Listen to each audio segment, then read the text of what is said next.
January 26, 1942, was a grey, drizzly morning in Belfast, Northern Ireland, yet it carried a palpable sense of expectation unlike any other day the city had known in the past 2 years. Crowds gathered along the docks, braving mud and drizzle, peering through fog at the indistinct silhouette of a massive troopship slowly emerging from the mist. Its deck, crowded with figures in unfamiliar uniforms, carried the promise of a new chapter in Britain's long struggle against Nazi Germany. For the British population, weary after 2 years of relentless blitz bombings, rationing, and blackouts, the arrival of the Americans was more than just reinforcements. It was a cultural jolt, a symbol of optimism and a tangible link to the wider Allied effort. The ship carried 4,058 men of the 34th Infantry Division, mostly farm boys from the American Midwest. Their faces were youthful, their posture confident, and their bright uniforms markedly different from the threadbare attire of local soldiers immediately drew attention. To many onlookers, they seemed almost otherworldly, clean-shaven, well-fed, and brimming with energy at a time when the British themselves were hardened by scarcity and the daily grind of wartime survival. Children waved and shouted as the men disembarked, some offering coins or gifts in shy recognition of the strange newcomers. The photographers and journalists present moved quickly, capturing images that would soon appear in newspapers across the United Kingdom, offering a visual narrative of hope and renewal. Among the Americans, Private First Class Milburn Hankey emerged as a symbolic figure. Young, wide-eyed, and enthusiastic, he represented the idealized American presence in the minds of the British public. The initial interactions between soldiers and civilians were a mixture of excitement, awe, and polite curiosity. Housewives who had grown accustomed to ration books, queues, and bare shelves marveled at the soldiers' confident manners and access to goods that were unavailable locally. American laughter, casual banter, and friendly greetings offered a stark contrast to the clipped, cautious politeness that had defined British society under wartime duress. For the British, these were not just soldiers, they were a living embodiment of abundance and optimism in a nation weathering deprivation. Yet the arrival also marked the beginning of a complex social and cultural encounter. British townspeople and military officials quickly realized that Americans brought not only manpower, but also a different worldview. To them, Britain was still under strict rationing, cities lay in ruins from bombings, and the war had imposed a rigid discipline on everyday life. The Americans, by contrast, arrived with energy, confidence, and a certain flamboyance, unconsciously challenging the British sense of order and restraint. Civilians noticed details that seemed minor but culturally significant: the Americans' bright clothing, their casual approach to authority, their ability to acquire luxuries like chocolate, coffee, and chewing gum. These small differences hinted at the cultural and social contrasts that would define interactions for months to come. Military officials on both sides were aware of the delicate balance required. British officers, seasoned by years of resource scarcity and strategic restraint, were cautious about how their new allies might influence civilian morale, behavior, and social stability. Meanwhile, American officers distributed a 35-page booklet titled Instructions for American Servicemen in Britain, covering etiquette, dress codes, ration awareness, and cultural norms.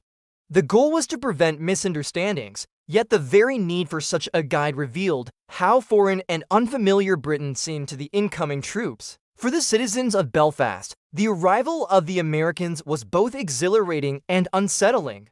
While many were eager to embrace the visitors, others were instinctively wary, unsure of how these energetic young men would fit into their daily lives. The children, fascinated by accents, uniforms, and sheer presence, were less concerned with etiquette than with wonder. Elderly residents, accustomed to decades of prudence and now facing the stress of war, sometimes regarded the newcomers with suspicion, sensing a clash of values. The first days after landing saw an almost ceremonial rhythm. Soldiers were assigned quarters, briefed on local customs, and introduced to small acts of British civility that might have been routine but were foreign to them: queuing properly at shops, observing blackout rules, and offering polite greetings to neighbors. In return, Americans brought small gifts, candies, and goods that were scarce for the locals, delighting children and causing the occasional pang of envy among adults. In many ways, the arrival of the 34th Infantry Division was a microcosm of the broader Allied relationship, full of optimism, promise, and energy, but also fraught with the potential for misunderstanding. This initial stage, characterized by curiosity and hope, would soon give way to more complex dynamics, cultural clashes, economic contrasts, and social tensions, but the moment itself remains emblematic of a turning point in Britain's wartime experience. The human dimension of war, the way ordinary people react to extraordinary events, was on full display. It was a moment of both relief and revelation, setting the stage for a wartime cultural experiment that would leave lasting impressions on both sides of the Atlantic. As you reflect on this historic moment and the lively arrival of the Americans in Belfast, please click the subscribe button and like the video, as it helps more people discover these incredible stories from World War II.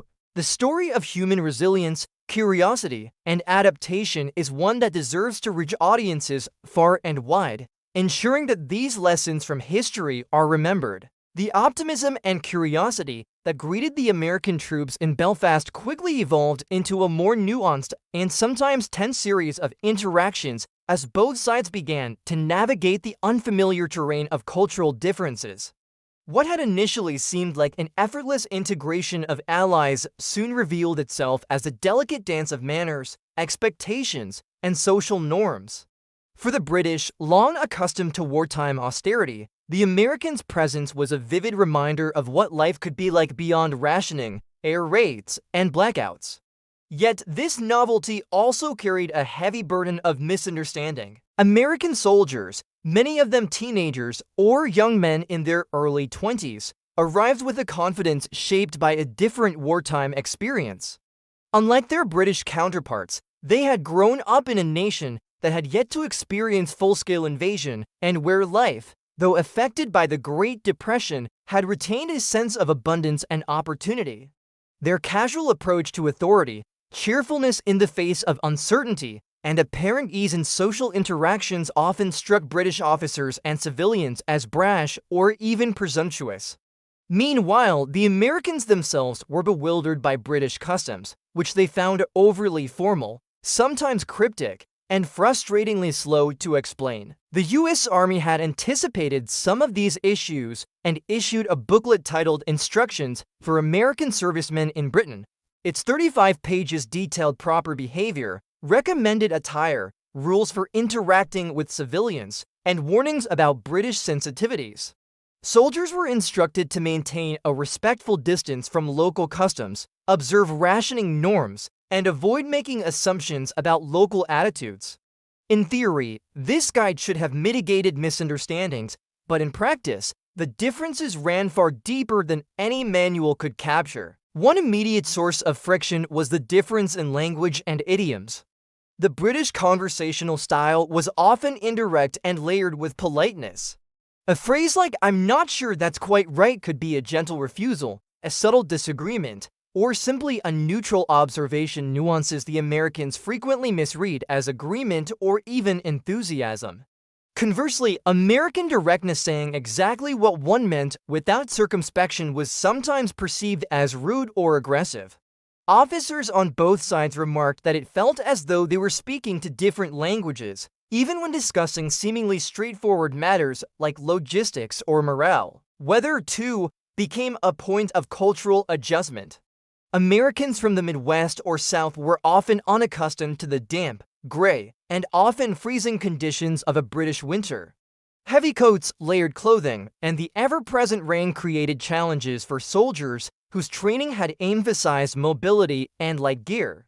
Civilians, while sympathetic, sometimes found the Americans' complaints trivial or comical, noting the striking contrast between their own stoicism and the newcomers' visible discomfort. Daily routines revealed other points of divergence. British civilians adhered to strict rationing rules for food, clothing, and fuel, often making sacrifices that had become second nature. The Americans, with their higher pay and access to military supply channels, could purchase items that were impossible for locals to obtain. While gestures like sharing candy, chewing gum, or cigarettes won them immediate popularity among children and youth, they also sowed seeds of envy among adults who were reminded of what life could be like without war-imposed limitations. The blackouts, a cornerstone of British wartime safety, were another source of misunderstanding. American soldiers, unaccustomed to the strict enforcement of lights-out policies, sometimes neglected to fully observe blackout rules or struggled with curfews. While these violations were rarely malicious, they created tension with local authorities and residents, highlighting the clash between American informality and British discipline. Even seemingly trivial matters like queuing in shops generated friction. British soldiers and civilians expected patience and order, while Americans, operating on a more casual cultural rhythm, occasionally cut lines or acted impatiently. Social life offered its own challenges and curiosities. Americans brought new recreational habits, dancing styles, music, and even humor that were novel to the British public. The jitterbug, swing music, and lively social interactions at local venues initially fascinated the younger generation, while puzzling older residents. For many, it was an exhilarating glimpse of vitality and morale-boosting entertainment. For others, it symbolized a potential disruption to traditional norms. Public houses, cinemas, and community gatherings became arenas where cultural differences were negotiated, sometimes through laughter, sometimes through mild exasperation. Despite these differences, moments of genuine connection flourished. Civilians and soldiers shared stories, meals, and laughter. Language barriers, mannerisms, and social customs often became catalysts for learning rather than just sources of tension. Local families occasionally invited soldiers into their homes, offering shelter, food, or companionship, creating bonds that transcended nationality. American troops, in turn, showed interest in British history, food, and wartime experiences, developing an appreciation for the resilience and humor with which locals endured years of hardship. By the end of the first weeks, a pattern emerged. Both communities were learning, negotiating, and adjusting. Mutual misunderstandings persisted, but so did a growing sense of admiration and curiosity. Americans were impressed by the British capacity for endurance, innovation in the face of scarcity, and quiet humor. The British, in turn, marveled at the Americans' vitality, resourcefulness, and willingness to share limited goods. These early encounters laid the groundwork for a complex alliance, one defined not only by military necessity, but also by the delicate and ongoing process of cultural exchange. The story of these first weeks illustrates that the Allied relationship was never simply about strategy or force projection. It was a human experience, full of humor, frustration, fascination, and learning. Each misstep, each small cultural clash, became part of a larger narrative about how two nations, shaped by vastly different experiences of war, found ways to coexist, collaborate, and gradually understand one another. By observing the arrival, manners, and early habits of American soldiers, British civilians gained a deeper sense of the cultural dimension of the Allied effort, an aspect of wartime life that would shape society, influence popular culture, and leave lasting impressions well beyond the battlefield. The American arrival was not just a logistical or military achievement, it was a social experiment of unprecedented scale, forcing both sides to confront differences, adapt to new norms, and explore the human dimensions of alliance. It was in these early, often humorous, and sometimes tense encounters that the seeds of deeper understanding and lasting cultural influence were sown. By the spring of 1942, the initial excitement surrounding the arrival of American soldiers in Britain had begun to evolve into a more complex social dynamic, shaped in no small part by differences in economic circumstances. The Americans, earning $50 per month plus allowances, found themselves in a land where British soldiers subsisted on roughly $12 a month, equivalent to the paltry pay of their local counterparts. This disparity in income quickly became visible in clothing, food, entertainment, and access to goods that were otherwise scarce in wartime Britain. It was not just an economic difference, it became a social and cultural marker, shaping perceptions, envy, and fascination in equal measure. American soldiers' spending habits were, by contrast, lavish. Pubs, cinemas, and dance halls became arenas where money flowed relatively freely. Men who had grown up rationing everything from shoes to sugar were now spending on chocolate, gum, coffee, fruit, and nylons, luxuries that, for the British, were aspirational if not entirely unattainable. These goods, often offered as gifts or shared among friends and neighbors, elicited admiration but also a degree of resentment. Mothers watched their children delight in American treats, while fathers compared the well-fed and robust newcomers to their own gaunt, rationed families. Local women found themselves caught in a complicated web of attraction and admiration. Young British women were naturally drawn to the confidence, financial security, and novelty represented by American soldiers. Social dances like the jitterbug became spaces of fascination, offering an energetic, almost cinematic glimpse into life beyond austerity. This attention, however, did not sit well with British servicemen, who felt both protective and marginalized.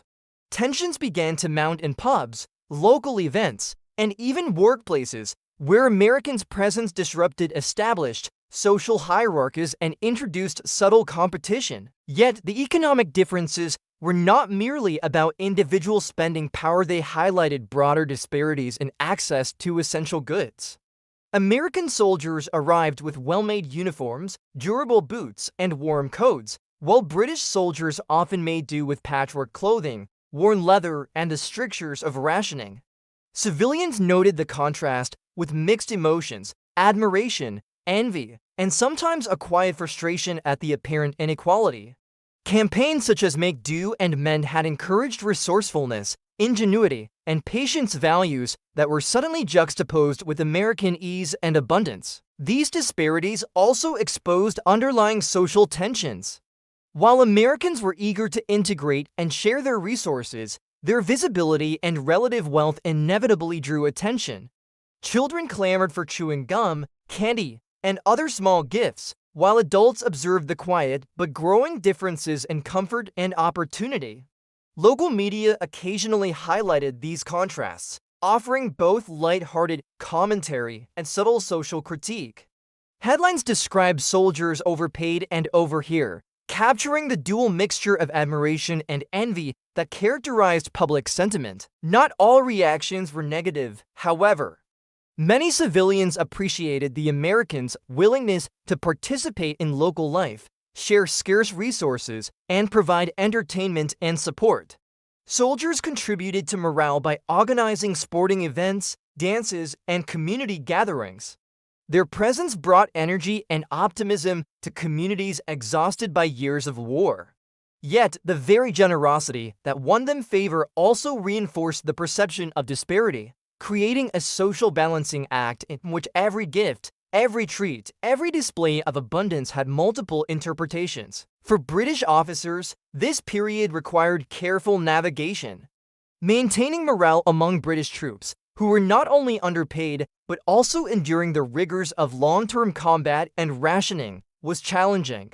At the same time, they had to accommodate, guide, and occasionally restrain American soldiers, ensuring that cultural differences did not escalate into overt conflict or resentment. Training sessions, briefings, and discussions emphasized the importance of understanding civilian perspectives, particularly in towns and cities where close contact between soldiers and civilians was inevitable. American supply practices also contributed to the social and economic tensions. Unlike the British, whose supply chains were strained and rationed, the Americans had access to well-stocked commissaries and transport networks. Chocolates, canned goods, tobacco, and coffee flowed more freely for them than for anyone else in town. While these items were often shared generously, their visibility highlighted inequalities and occasionally provoked unintended social friction. Local women, for instance, were grateful for small tokens like chewing gum or candy, but could not ignore the broader reality of scarcity that defined their daily lives. Another economic factor influencing social dynamics was entertainment. American soldiers had access to cinemas, dance halls, and live performances that were still functioning under strict wartime controls, while British entertainment options were limited, rationed, and often focused on war messaging. Their energy, access, and novelty became focal points of curiosity and admiration. British civilians, while enthusiastic, sometimes felt excluded from the full vibrancy of these social experiences, underscoring the symbolic as well as practical economic divide. Despite these tensions, shared humor and creativity often bridged the gap. British newspapers and cartoonists captured the quirks of the alliance, poking fun at the Americans' spending habits while highlighting mutual admiration.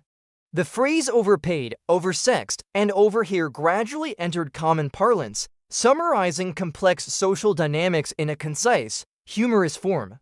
Americans, in turn, joked about British thrift, patience, and understatement, creating a dialogue of jest that allowed both sides to acknowledge differences without escalating resentment. As the months passed, economic disparities continued to shape relationships, both personal and communal.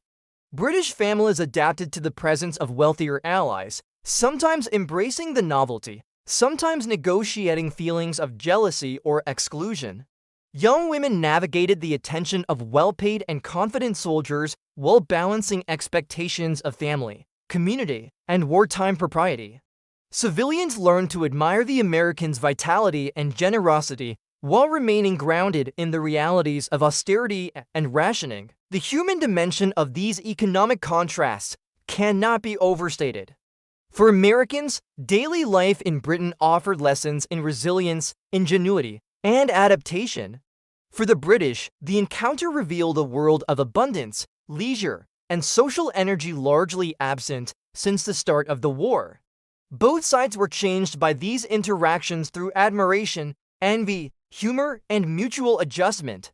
These dynamics, though subtle, left a lasting imprint on British social consciousness, influencing perceptions of Americans, shaping wartime popular culture, and providing the foundation for enduring cultural legacies long after the war's end. As these dynamics unfolded, the public's fascination with Americans continued to grow, tempered by awareness of inequality and social tension.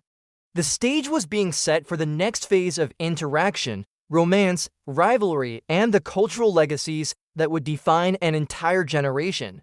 In the midst of these tensions, it is important to remember the human stories that emerge from social contrasts and how ordinary people navigate extraordinary circumstances. Before moving to the next segment, I'd like to remind you, please click the subscribe button and like the video.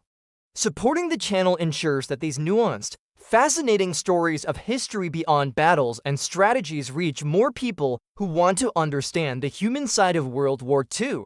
By 1943, the social landscape of Britain had been permanently altered by the presence of American troops. Beyond the initial curiosity, the cultural clashes, and the economic disparities, one of the most visible and lasting effects was on personal relationships, particularly romance. The interaction between American soldiers and British civilians, especially young women, became a defining element of homefront life and social consciousness. These encounters, layered with admiration, rivalry, humor, and envy, were more than mere flirtations. They were expressions of deeper cultural exchange and societal change. Young British women were drawn to American soldiers for reasons both practical and emotional. Practical because the Americans were well-paid, well-fed, and in possession of small luxuries that were rare in wartime Britain. Emotional because the soldiers represented vitality, optimism, and a world beyond bombed-out streets, ration queues, and blackouts. The confidence and charm of men like Private Hankey became emblematic of the allure that these newcomers held. Local dances, social clubs, and community halls became arenas for spirited interaction. The jitterbug, swing music, and American humor captured the imagination of British youth, providing a temporary reprieve from the hardships of war and a space for personal expression that had been curtailed by years of austerity. However, these interactions did not occur without friction. British servicemen, many of whom had been fighting since 1939 and living under strict rationing, often felt a mix of admiration and resentment toward their American counterparts. The financial and social advantages of the Americans' good uniforms, access to treats, and easygoing manners highlighted the constraints faced by local soldiers. While many British men admired the Americans' charm and energy, they also struggled with feelings of rivalry and insecurity, particularly as American soldiers frequently won the attention of local women. Public houses, dance halls, and even neighborhood streets became informal stages where these social tensions played out, sometimes subtly, sometimes with clear competition. Romantic relationships, while often brief and shaped by wartime circumstances, were a significant cultural force. Letters, dances, and casual meetings created connections that transcended geography and social class. For some British women, these relationships were an escape, a glimpse into a life of comfort and confidence. For others, they were expressions of curiosity, fun, and emotional adventure. For the American soldiers, these interactions offered companionship, affirmation, and a sense of home in a foreign land. Yet, each encounter was mediated by cultural differences, social expectations, and the broader backdrop of war. The interactions also carried broader societal implications. The visibility of American wealth, leisure, and freedom of movement subtly challenged British social norms. Communities began to adjust to new behaviors, tastes, and forms of entertainment. Music, dancing, fashion, and even language were influenced by these encounters. American slang and expressions entered local speech, while British women adopted new styles inspired by American culture. Cafes, cinemas, and dance halls became sites of cultural hybridity, blending American energy with British tradition in ways that reshaped social life. Humor became a critical tool for navigating these tensions. The phrase overpaid, oversexed, and over here captured the complex mixture of admiration, envy, and exasperation that defined public perception. It reflected the British tendency to acknowledge disparity with wit, softening criticism while highlighting real social contrasts. Americans, in turn, used humor to engage with locals, joking about British thrift, understatement, and formality. These exchanges, playful yet pointed, helped both sides manage differences without allowing resentment to escalate into conflict. Newspapers, cartoons, and radio programs often reflected this duality, celebrating the Americans' vitality while acknowledging the awkward realities of integration. The long-term legacy of these social interactions extended well beyond the immediate wartime period. For many, the experience marked a shift in gender norms, courtship practices, and cultural openness. British women who encountered American soldiers were exposed to new ideas of independence, flirtation, and leisure. British men, likewise, adapted to a broader spectrum of social behavior and competition, shaping post-war perspectives on relationships, social conduct, and national identity. Communities absorbed elements of American culture, music, dance, fashion, and language that persisted long after the troops had departed. Even the social tensions had a constructive effect. By highlighting disparities in pay, access to goods, and lifestyle, they encouraged reflection on national values, resilience, and the ethics of generosity. Civilians and soldiers alike developed a sense of mutual respect born not from equality, but from shared hardship, humor, and the willingness to navigate differences. The Americans, for their part, learned lessons in humility, patience, and cultural sensitivity, experiencing firsthand the disciplined, resourceful society that had endured the Blitz and the rigors of wartime Britain. By the time many American units rotated back to the front lines or returned home, the human and cultural imprint they left was undeniable. Beyond military achievements, they had reshaped social habits, influenced popular culture, and left a mark on personal relationships that would resonate for decades. The story of their presence is, therefore, not one of battles or strategy, but of human connection, cultural negotiation, and the resilience of ordinary people in extraordinary circumstances. It illustrates how war is not only fought on the battlefield, but also in streets, dance halls, homes, and hearts, where the small dramas of everyday life define the character of nations and generations. In retrospect, the phrase overpaid, oversexed, and overhere encapsulates more than envy or humor. It is shorthand for a transformative encounter between nations, the coming together of different wartime experiences, cultural norms, and human expectations. The Americans introduced energy, optimism, and novelty. The British offered resilience, ingenuity, and a capacity for subtle negotiation and adaptation. Together, they created a chapter of wartime experience that continues to fascinate historians, sociologists, and cultural commentators alike. The human dimension of this alliance, illuminated through romance, rivalry, and daily interaction, remains a crucial lens through which to understand World War II beyond the battlefield. These interactions reshaped communities, influenced cultural norms, and provided a foundation for post-war transatlantic relationships. They demonstrate that the war's legacy is not only found in strategy, conflict, or victory, but also in the small yet profound ways that people meet, adapt, and grow when confronted with difference, scarcity, and opportunity.